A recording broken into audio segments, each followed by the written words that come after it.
Examen de grado oral 2018. Costo de inventarios. Son todos los costos de compras, de conversión y otros costos incurridos al traer las existencias a su ubicación y condición actuales. Costo de adquisición.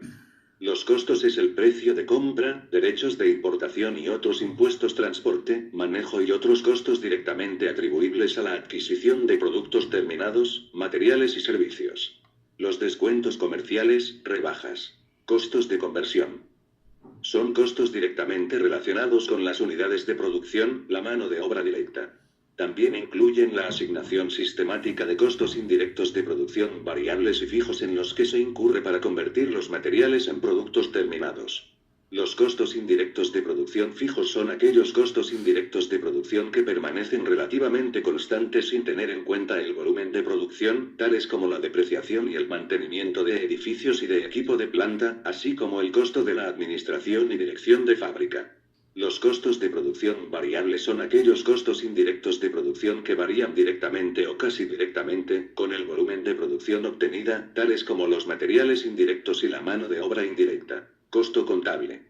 Debe incluir todos los costos de compra, costos de transformación y otros costos en que se ha incurrido para poner las existencias en su ubicación y condición actuales. Costo el más bajo. Las existencias deben ser valuadas al costo o al valor neto de realización, el que resulte menor. Valor neto realizable. Es el precio estimado de ventas en el curso normal de las operaciones menos los costos estimados necesarios para completar el bien y realizar la venta, gasto de venta. Este concepto se utiliza en la evaluación del saldo final de las existencias, de acuerdo a la siguiente expresión. Costo o valor neto realizable, el que sea menor que es secuencia de la convención por la cual los activos corrientes no deben contabilizarse por montos mayores a los que se espera tengan lugar por su uso o su venta. La aplicación de este criterio aplica a verificar el costo de un bien, para determinar disminuciones en su valor como consecuencia, entre otras, de daños que vuelven su costo no recuperable, obsolescencia total o parcial, o declinación de su precio de venta. Las estimaciones se basarán en la evidencia de mayor confiabilidad que esté disponible al momento de hacer la estimación del monto de las existencias que se espera realizar, tomando en consideración a. Las fluctuaciones en los precios y costos, que estén directamente relacionados con los hechos producidos después de la fecha de balance en la medida que confirmen las condiciones existentes al final del periodo. B. El propósito para el cual se mantienen los inventarios. En este sentido, el valor neto realizable de la cantidad de inventarios se mantienen para satisfacer los contratos de venta-servicios a firme está basado en el precio del contrato, mientras que las existencias en exceso se basan en los precios generales de venta. Generalmente la aplicación del valor neto realizable se efectuará ítem por ítem, sin embargo, en algunas circunstancias puede resultar apropiado agrupar partidas similares o relacionadas entre sí, inventarios de la misma línea de productos con similares propósitos o usos finales, producidas o vendidas en la misma área geográfica, y sea impracticable evaluarlas separadamente. Otros costos de los inventarios se incluyen otros costos solo en la medida en que se hubieran incurrido para traerlos a su ubicación y condición presentes. Por ejemplo, puede ser apropiado incluir como costo de los inventarios, los costos indirectos que no sean de producción, o los costos del diseño de productos para clientes específicos. Son ejemplos de costos excluidos del costo de inventarios y reconocidos como gastos en el período en el cual se incurrieron. 1.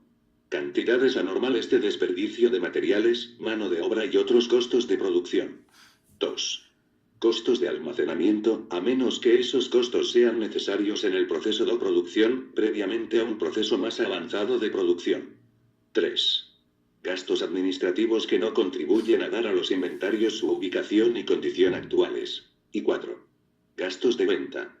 En ciertas circunstancias, los costos financieros por préstamos se incluyen en el costo de inventarios. Estas circunstancias se identifican en el tratamiento alternativo permitido en la NIC 23. Costos de préstamos. 2. Evaluación de inmuebles, maquinaria y equipos. El costo de un elemento de propiedades, planta y equipo será el precio equivalente al contado en la fecha de reconocimiento. Si el pago se aplaza más allá de los plazos normales del crédito comercial, la diferencia entre el precio equivalente al contado y el total de los pagos se reconocerá como gastos por intereses a lo largo del período de aplazamiento, a menos que se capitalicen dichos intereses de acuerdo con el tratamiento alternativo permitido en la NIC 23. Todo elemento de propiedades, planta y equipo, que cumpla las condiciones para ser reconocido como un activo, se valorará por su costo. Componentes del costo. El costo de los elementos de propiedades, planta y equipo comprende: A. Su precio de adquisición, incluidos los aranceles de importación y los impuestos indirectos no recuperables que recaigan sobre la adquisición, después de deducir cualquier descuento o rebaja del precio. B. Todos los costos directamente relacionados con la ubicación del activo en el lugar y en las condiciones necesarias para que pueda operar de la forma prevista por la gerencia. C. La estimación inicial de los costos de desmantelamiento o retiro del elemento, así como la rehabilitación del lugar sobre el que se asienta, cuando constituyan obligaciones en las que incurre la entidad como consecuencia de utilizar el elemento durante un determinado periodo, con propósitos distintos del de la producción de inventarios durante tal periodo. Ejemplos de costos directamente relacionados son: A. Los costos de beneficios a los empleados, según se definen en la NIC 19. Beneficios a los empleados, que procedan directamente de la construcción o adquisición de un elemento de propiedades, planta y equipo. B. Los costos de preparación del emplazamiento físico. C. Los costos de entrega inicial y los de manipulación o transporte posterior. D. Los costos de instalación y montaje. Y E. Los costos de comprobación de que el activo funciona adecuadamente, después de deducir los importes netos de la venta de cualesquiera elementos producidos durante el proceso de instalación y puesta a punto del activo, tales como muestras producidas mientras se probaba el equipo. Y F. Los honorarios profesionales. Algunos elementos de propiedades, planta y equipo pueden haber sido adquiridos a cambio de uno o varios activos no monetarios, o de una combinación de activos monetarios y no monetarios. La siguiente discusión se refiere solamente a la permuta de un activo no monetario por otro, pero también es aplicable a todas las permutas descritas en el primer inciso de este párrafo. El costo de dicho elemento de propiedades, planta y equipo se medirá por su valor razonable, a menos que a. La transacción de intercambio no tenga carácter comercial, o b. No pueda medirse con fiabilidad el valor razonable del activo recibido ni el del activo entregado. El elemento adquirido se medirá de esta forma incluso cuando la entidad no pueda dar de baja inmediatamente el activo entregado. Si la partida adquirida no se mide por su valor razonable, su costo se medirá por el importe en libros del activo entregado. La entidad determinará si una permuta tiene carácter comercial, considerando en qué medida se espera que cambien los flujos de efectivo futuros como consecuencia de dicha transacción.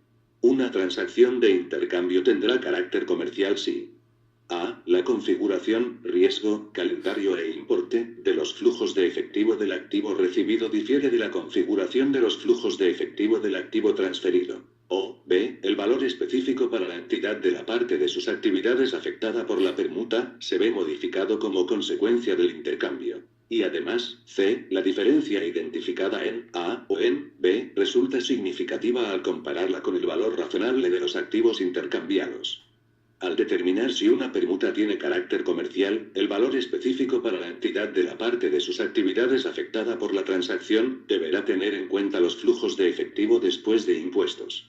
El resultado de estos análisis puede quedar claro sin necesidad de que la entidad deba realizar cálculos detallados. El costo de un elemento de propiedades, planta y equipo que haya sido adquirido por el arrendatario en una operación de arrendamiento financiero, se determinará utilizando los principios establecidos en la NIC 17. Arrendamientos. Costo de adquisición. Costo es el importe de efectivo o medios líquidos equivalentes al efectivo pagados, o el valor razonable de la contraprestación entregada, para comprar un activo en el momento de su adquisición o construcción o, cuando sea aplicable, el importe atribuido a ese activo cuando sea inicialmente reconocido de acuerdo con los requerimientos específicos de otras NIF. Valor en libros. Es el importe por el que se reconoce un activo, una vez deducidas la depreciación acumulada y las pérdidas por deterioro del valor acumuladas.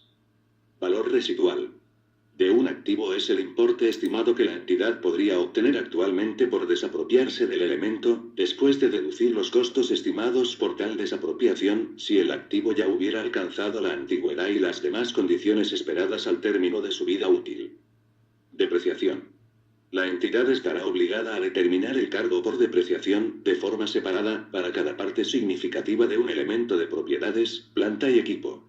La entidad estará obligada a medir el valor residual de un elemento de propiedades, planta y equipo por el importe estimado que recibiría actualmente por el activo, si tuviera los años y se encontrara en las condiciones en las que se espera que esté al término de su vida útil.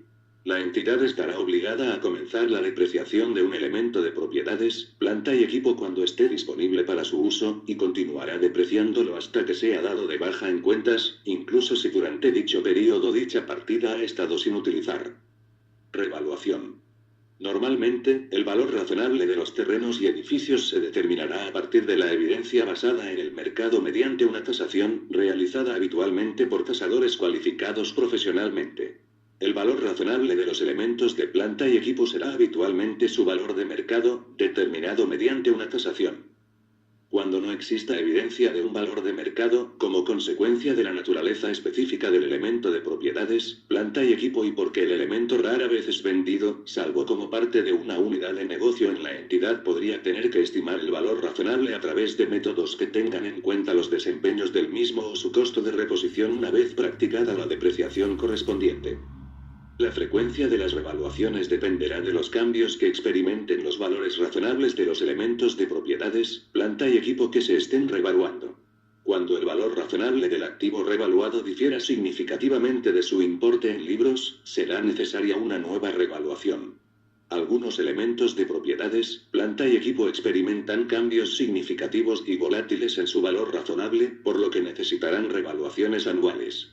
Tales revaluaciones frecuentes serán innecesarias para elementos de propiedades, planta y equipo con variaciones insignificantes en su valor razonable. Para estos, pueden ser suficientes revaluaciones hechas cada 3 o 5 años. Cuando se revalúe un elemento de propiedades, planta y equipo, la depreciación acumulada en la fecha de la revaluación puede ser tratada de cualquiera de las siguientes maneras. A. Reexpresada proporcionalmente al cambio en el importe en libros bruto del activo, de manera que el importe en libros del mismo después de la revaluación sea igual a su importe revaluado. Este método se utiliza a menudo cuando se revalúa el activo por medio de la aplicación de un índice a su costo de reposición depreciado. B. Eliminada contra el importe en libros bruto del activo, de manera que lo que se reexpresa es el valor neto resultante, hasta alcanzar el importe revaluado del activo. Este método se utiliza habitualmente en edificios. La cuantía del ajuste en la depreciación acumulada, que surge de la reexpresión o eliminación anterior, forma parte del incremento o disminución del importe en libros del activo. 3. Crédito fiscal IF. Es la adquisición de bienes, servicios y contratos de construcción, o el pagado en la importación del bien, que existen requisitos sustanciales y formales de uso del crédito fiscal. Que se solo otorgará derecho a crédito fiscal las actividades mencionadas que sean permitidos como gasto o costo de la empresa del crédito fiscal mensual o que se destinen a servicios prestados en el exterior no gravados con el impuesto. Estos servicios prestados en el exterior no gravados con el impuesto que otorgan derecho a crédito fiscal son aquellos generadores de rentas de tercera categoría para efectos del impuesto a la renta, que los comprobantes de pago deberán ser anotados en el registro de compras en el período de su emisión o dentro de los 12 períodos siguientes. Requisitos sustanciales. Son gasto o costo de la empresa del impuesto a la renta, cuando del contribuyente no esté afecto que se destinen a operaciones que se debe pagar el impuesto. Requisitos formales. Está consignado por separado en el comprobante de pago que acredite la compra del bien, el servicio afecto, el contrato de construcción, o de ser el caso, en la nota de débito, o en la copia autenticada por el agente de aduanas o por el fedatario de la aduana de los documentos emitidos por la SUNAT, que acrediten el pago del impuesto en la importación de bienes. B. Que los comprobantes de pago o documentos consignen el nombre y número del RUT del emisor, obtenida a través de dichos medios, el emisor de los comprobantes de pago o documentos haya estado habilitado para emitirlos en la fecha de su emisión. C. Que los comprobantes de pago, las notas de débito, los documentos emitidos por la SUNAT, a los que se refiere el inciso A, o el formulario donde conste el pago del impuesto en la utilización de servicios prestados por no domiciliados, hayan sido anotados en cualquier momento por el sujeto del impuesto en su registro de compras. El mencionado registro deberá estar legalizado antes de su uso y reunir los requisitos previstos en el reglamento.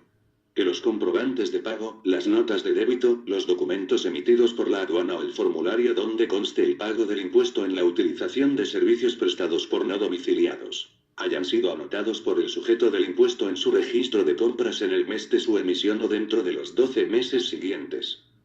Tratándose de comprobantes de pago electrónicos, el derecho al crédito fiscal se ejercerá con un ejemplar del mismo, salvo en aquellos casos en que las normas sobre la materia dispongan que lo que se otorgue al adquiriente o usuario sea su representación impresa, en cuyo caso el crédito fiscal se ejercerá con esta última, debiendo tanto el ejemplar como su representación impresa contener. El derecho al crédito fiscal se ejercerá en el período en el que se realiza la anotación del comprobante de pago o documento respectivo en el registro de compras, siempre que la anotación se efectúe en la hoja que corresponda de dicho período y dentro del plazo establecido.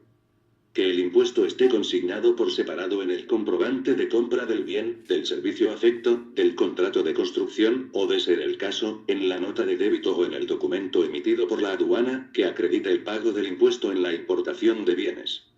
Impuesto general a las ventas. Ley del Impuesto General a las Ventas e Impuesto Selectivo al Consumo y con el Decreto Supremo.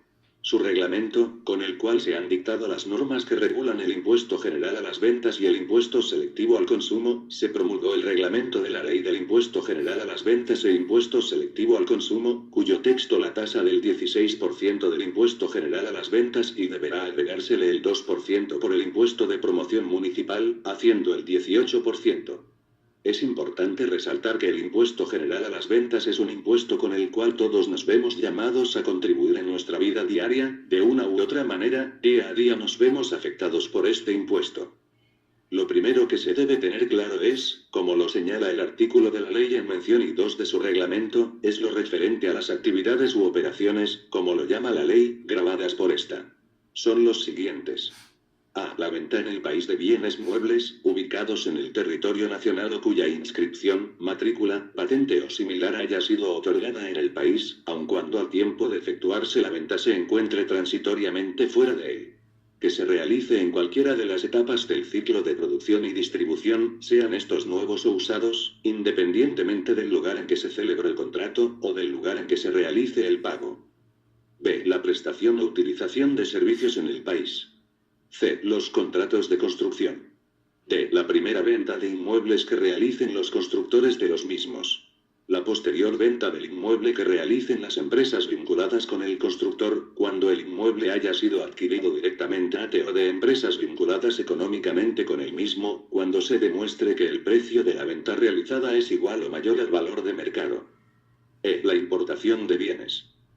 Por el contrario, el artículo 2 señala que operaciones no se encuentran gravadas por la presente ley y son: A. El arrendamiento y demás formas de cesión en uso de bienes muebles e inmuebles, siempre que el ingreso constituya renta de primera o de segunda categorías gravadas con el impuesto a la renta. B. La transferencia de bienes usados que efectúen las personas naturales o jurídicas que no realicen actividad empresarial. C. La transferencia de bienes que se realice como consecuencia de la reorganización de empresas. D. El monto equivalente al valor CIF, en la transferencia de bienes no producidos en el país efectuada antes de haber solicitado su despacho a consumo. Impuesto selectivo al consumo. Es un tributo al consumo específico. Grava la venta en el país a nivel de productos de determinados bienes, la importación de los mismos, la venta en el país de los mismos bienes cuando es realizada por el importador y los juegos de azar y apuestas, tales como loterías, bingos, rifas, sorteos, máquinas tragamonedas y otros aparatos electrónicos, casinos de juego y eventos hípicos. Son de aplicación para efecto del impuesto selectivo al consumo, en cuanto sean pertinentes, las normas establecidas en el título primero referidas al impuesto general a las ventas, incluyendo las normas para la transferencia de bienes donados sin afectos contenidas en el referido título. Operaciones gravadas. A. La venta en el país a nivel de productor y la importación de los bienes, tales como hulla, gasolina, querosene, vehículos usados y nuevos, aguas minerales, gasificadas, licores, cervezas, cigarros. B. La venta en el país por el importador de los bienes especificados en el literal A del apéndice cuarto, los mismos del numeral anterior, con excepción de la cerveza. C. Los juegos de azar y apuestas, tales como loterías, bingos, rifas, sorteos y eventos hípicos. Sujetos del impuesto, contribuyentes. A. Los productores o las empresas vinculadas económicamente a estos, en las ventas realizadas en el país. B. Las personas que importen los bienes gravados. C. Los importadores o las empresas vinculadas económicamente a estos en las ventas que realicen en el país de los bienes gravados. Y D. Las entidades organizadoras y titulares de autorizaciones de juegos de azar y apuestas, a que se. Régimen de retenciones del IF es el régimen por el cual los sujetos designados por la SUNAT como agentes de retención deberán retener parte del impuesto general a las ventas que le es trasladado por algunos de sus proveedores, para su posterior entrega al fisco, según la fecha de vencimiento de sus obligaciones tributarias que les corresponda. Los proveedores podrán deducir los montos que se les hubieran retenido contra su IF que le corresponda pagar. Este régimen es aplicable respecto de las operaciones gravadas con el IF, cuya obligación nazca. Aplicación del régimen de retenciones del IF. El régimen de retenciones se aplica exclusivamente en operaciones gravadas con el IF. En este sentido, no es de aplicación en operaciones que estén exoneradas e inafectas. Por ejemplo, cuando se realiza operaciones con proveedores ubicados en la Amazonia. Si éste se realiza para su consumo en la zona, no se retiene por el pago de esta operación, pero si este mismo bien es llevado para su consumo fuera de la zona, sí se retiene. Tasa de la retención. Es de 3% del importe de la operación, cuyo nacimiento de la obligación tributaria del IF. Cabe indicar que el importe total de la operación gravada es la suma total que queda obligado a pagar el adquiriente, usuario del servicio o quien encarga a la construcción, incluidos los tributos que graven la operación, inclusive el IF. En caso de pagos parciales de la operación gravada con el impuesto, la tasa de retención se aplicará sobre el importe de cada pago. Régimen de percepciones del IF. Es un mecanismo por el cual el agente de percepción cobra por adelantado una parte del impuesto general a las ventas que sus clientes van a generar luego, por sus operaciones de venta gravadas con este impuesto. El agente de percepción entregará a la SUNAT el importe de las percepciones efectuadas. El cliente está obligado a aceptar la percepción correspondiente. Este régimen no es aplicable a las operaciones de venta de bienes exoneradas o inafectas del IF. ¿Cuál es el monto de la percepción? El importe de la percepción del IF será determinado aplicando sobre el precio de venta los porcentajes señalados mediante decreto supremo, refrendado por el Ministerio de Economía y Finanzas, con opinión técnica de la SUNAT, los cuales deberán encontrarse en un rango de 1% a 2%. El monto de la percepción se aplica sobre el precio de venta, incluido el IF. Cuando en la operación sujeta a percepción se emita una factura o ticket que otorgue derecho a crédito fiscal y el cliente sea también un sujeto designado como agente de percepción, se aplicará un porcentaje del 0,5%. Régimen de detracciones del IF. Consiste básicamente en la detracción, descuento, que efectúa el comprador o usuario de un bien o servicio afecto al sistema, de un porcentaje del importe a pagar por estas operaciones, para luego depositarlo en el Banco de la Nación, en una cuenta corriente a nombre del vendedor o quien presta el servicio. Este, por su parte, utilizará los fondos depositados en su cuenta para efectuar el pago de sus obligaciones tributarias. Los montos depositados en las cuentas que no se agoten cumplido el plazo señalado por la norma luego que hubieran sido destinados al pago de tributos, serán considerados de libre disponibilidad para el titular, que aprobó normas para la aplicación del sistema de pago de obligaciones tributarias, a efectos de incorporar a los servicios gravados con el IF, que no estaban sujetos a dichos sistemas. La modificatoria hace mención todos los servicios que se encuentren afectos al IF y que no se encuentren considerados en el sistema de detracciones. Que manifestaba que no estaban comprendidos la venta de tiempo o espacio en radio, televisión o medios escritos tales como periódicos, revistas y guías telefónicas impresas de abonados y o anunciantes, interesados en la obtención de anuncios, incluso cuando dicha venta sea realizada por el concesionario exclusivo de un determinado medio de radio, televisión o escrito. También no se consideraba a los servicios por operadores de comercio exterior. En la resolución se ha derogado esta exclusión, por lo que ahora las actividades mencionadas se encontrarán afectas al sistema de detracciones.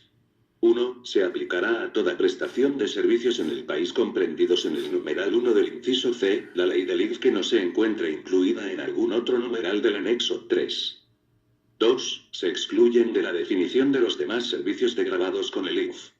A. Los servicios prestados por las empresas a que se refiere el artículo 16 de la Ley N. 26.702, Ley General del Sistema Financiero y del Sistema de Seguros y Orgánica de la Superintendencia de Banca y Seguros, y normas modificatorias.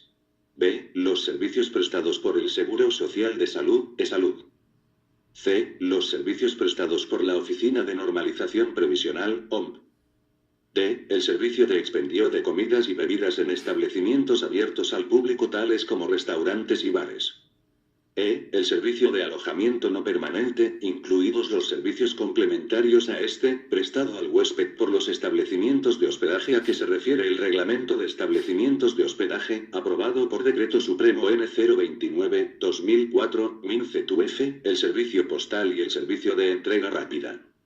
G. El servicio de transporte de bienes realizado por vía terrestre a que se refiere la resolución de Superintendencia N. 073/2006, SUNAT y normas modificatorias. H. El servicio de transporte público de pasajeros realizado por vía terrestre y normas modificatorias. 3. El porcentaje aplicable a la detracción del numeral 10%, siempre y cuando la operación sea superior a los 700 nuevos soles. Crédito fiscal IF, requisitos para su uso IF, ISC, retenciones, percepciones y detracciones del IF. 4. Infracciones y sanciones tributarias formal y sustancial, subsanaciones según la tabla de gradualidad, subsanación voluntaria e inducida. Infracción.